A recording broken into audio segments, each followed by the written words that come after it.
जिंदाबाद जिंदाबाद जिंदाबाद। मई दिवस के शहीदों को लाल सलाम। जी हाँ, बिल्कुल आप सही सुन रहे हैं। हर साल इस आंदोलन की एक रूपरेखा तैयार होती है और जैसा कि स्टेज सस्ता है और 10-12 संगठन के ट्रेड लोग आके लेक्चर देते हैं, भाषण देते हैं। इसमें सच क्या है आप यूट्यूब पर खंगालिए और सर्च कीजिए और देखिए। इसी बीच मई दिवस भारत में दशकों से चला आ रहा है और इस बार का मई दिवस कुछ अनोखा है। ये हम बताने से पहले एक यहाँ ट्रेड यूनियन के मेंबर है, दिल्ली HMS के सेक्रेटरी है, इनसे आपका परिचय कराता हूँ। बोलिए अपना परिचय बताइए। मेरा नाम नारायण सिंह है, मैं दिल्ली प्रदेश हिंदू मजदूर सभा का सदस्य। मैंने कहा एक इतिहास शिकागो में लिखा गया मई दिवस पर और आज के दिन दिल्ली में भी मई दिवस पर एक इतिहास यह लिखा गया।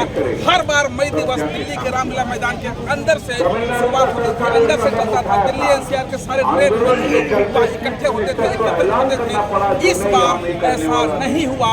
दिल्ली रामलीला मैदान के बाहर लोगों को एकत्रित किया गया, यूनियन के लोगों को एकत्रित किया गया और पिछले साल की अपेक्षा, हर साल की अपेक्षा इस बार इनकी संख्या कम रही। ऐसा क्यों हुआ? ऐसा यह भी माना जा सकता है कि दिल्ली में सरकार परिवर्तन हुआ, कहीं इसका कारण ये तो नहीं है। मैं मई दिवस पर हिंदू मजदूर सभा की तरफ से मई दिवस के अमर शहीदों को नमन करता हूँ। आज जो हम लोग यहाँ पर मई दिवस पर जो यहाँ एकत्रित हुए रामलीला मैदान से यहाँ पर आके, उसका मकसद यही है साथियों कि मई दिवस के अमर शहीदों ने जो अपनी कुर्बानियाँ देकर हमें देश के मजदूरों को 8 घंटे का अधिकार नौकरी का दिया था। आज मोदी सरकार उस 8 घंटे के अधिकार को खत्म करने के लिए 4 लेबर कोड कानून ला रही है। उसके विरोध में हम लोगों ने, जब से मोदी सरकार आई है 2014 से, तब से हमने मोदी सरकार के 4 लेबर कोड कानून को लागू नहीं होने दिया, क्योंकि मजदूर और किसानों का संगठन एक है। किसानों के 3 काले कानून है। मोदी सरकार ने पार्लियामेंट में काले पिछले बिल से लाकर पास करवा दिया था, लेकिन किसान की अपनी 750 किसानों ने अपनी आहुति देकर सरकार को बता दिया कि हमारी एकता और मजदूर और किसानों को मजदूरों की एकता एक है।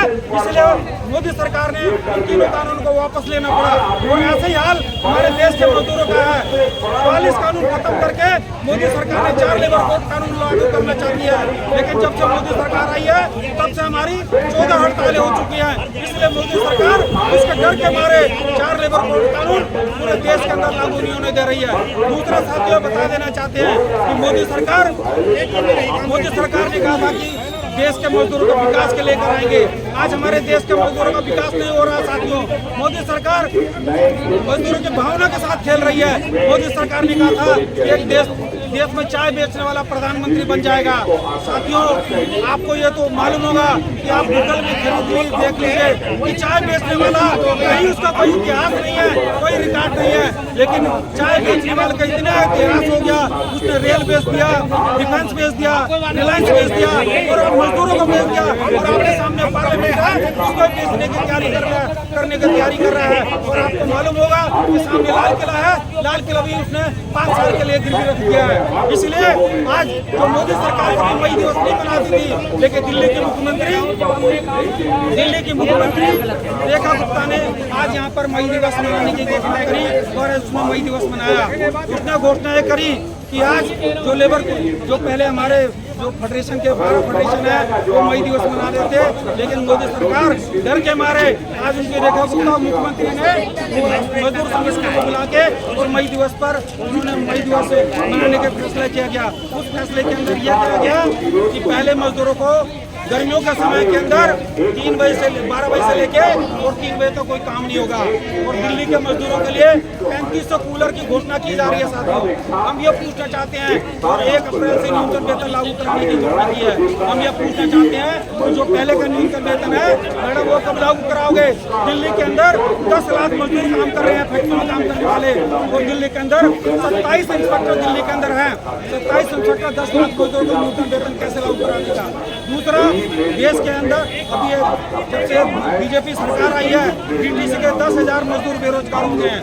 जो ब्लू लाइन वाले हैं बेरोजगार हो गए हैं। और दिल्ली के मजदूरों का आपको एक दुर्दशा और बताना चाहते हैं कि दिल्ली सरकार ने न्यूनतम वेतन बढ़ा दिया। एक तरफ न्यूनतम वेतन बढ़ा दिया, एक तरफ दिल्ली के अंदर 21,000 पर ESI बंद कर दी।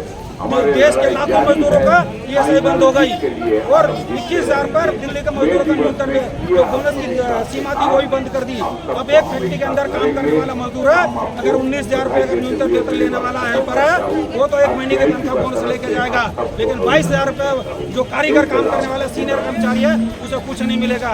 इसलिए हम लोगों ने मोदी सरकार से कहा है कि ऐसी दोहरी नीति बंद करो, नहीं तो 20 तारीख को देश का मजदूर मोदी सरकार को बताएगा कि 20 तारीख को देशव्यापी हड़ताल करके मोदी सरकार को चेतावनी देंगे और मजदूर अपनी एकता का परिचय देंगे।